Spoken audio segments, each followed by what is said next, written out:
Things that I did not and would not buy as the first time mom before actually having a baby. There's obviously lots of marketing influence, especially on the social medias. Here are my 5 types of things based on the expert and ChatGPT obviously advice. First one is all about breastfeeding, and I talk about pumping mostly. So buying lots of pumps, sterilizers and bottles could be not as useful because bottles, for example, fit different sizes, different ages, and you might not start pumping properly until a few months later. There's also various types of pumps based on different needs.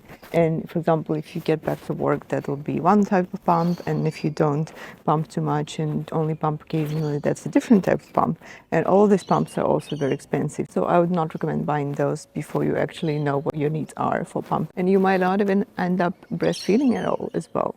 Second thing is all these specific devices for rocking and making the baby fall asleep. Like white noise, for example, the rocking rocket for the pram, I'm not sure how it's called, and also the video camera for your baby. I personally, for example, would like to make it as natural as possible and just not get the baby addicted to all of these devices first. Regarding the video monitors though, I probably will need that one later, but at the beginning, while both my husband and I are at home, then my mother also comes to visit us, I probably will just have another person to monitor the baby. That type of things is all types of clothing, toys. That's all because you'll probably get all of those gifted or given away to you by friends who already had babies. Secondly, because babies don't need many of those. They're grown really fast. And thirdly, regarding toys, your baby will actually not need as many toys as you think. And you would probably want to do some research regarding what kind of toys are the most useful for your baby depending on the age. Number 4 was kind of tricky for me, and I actually researched a lot about it.